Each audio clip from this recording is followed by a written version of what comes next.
Hi guys, Jordan from B&P Campers. Just going to do your handover video now on your Chausson.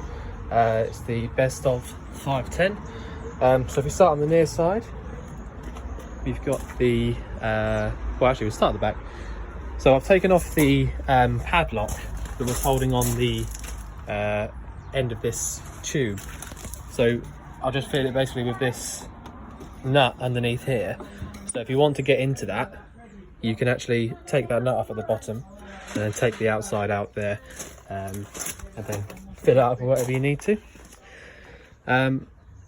So we've then got the hookup point, which is that one there.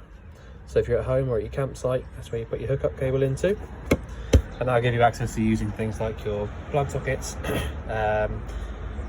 anything on 240 volt basically. Freshwater inlet is this one just here. And you can lock that back up again with one of the keys on your actual set that you get, which if I have a look now, if I get the right setup, let's have a look, should be this one. That's it, like that. And that's all locked up. So that's that, and then you can pop the flap down there as well. To empty out your waste tank, you've got this little symbol just here, means that your waste drain is down here somewhere. So, where are we? This little pipe just here, you'll notice that there's a little turn valve there. So if you wanted to drain your wastewater out, then that's where you get to for that. Your boiler cover is this one here. So if you want to use your boiler to heat your water up, you need to take this little cowl cover off. I will leave that off just for a minute, just in case I want to light it up. You've then got your diesel filling point, which is this one here on the near side as well. So the ignition key goes in there, and then you basically take that out nice and easily. It does say on here, because you've got a diesel heater in the van, you need to turn the actual diesel heater off before filling it back up. It's just something that the e-dispatcher system like to put on the fuel tanks there, because all the fuel for the actual water heater, the heating, sorry, comes directly from your actual fuel tank. So just a sort of bit of a caution note there. Your bonnet release is this one just here inside the near side door. And if we go under the bonnet now,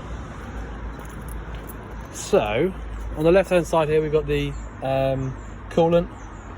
Power steering fluid sits under this little cap just here, and your washer fluid is up there on the top left. Brake fluid attached to the servo down the back, it's just that one there. Engine oil goes in through this cap at the top of the engine, and your dipstick for the engine oil is this one just here. The engine battery on these vans sits inside under the floor in the cab. So if you want to jump start the van, you've got the positive prong just here under this little cap. So that's where that is. And then your negative is this one just here. So it does say just here, only for jump start, which is true. If you wanted to charge the battery up, then you actually need to go into the, under the floor there. But it's pretty easy anyway. Right.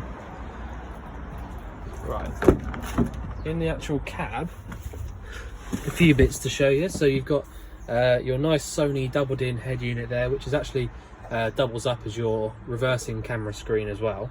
So it's quite neat in the way that works.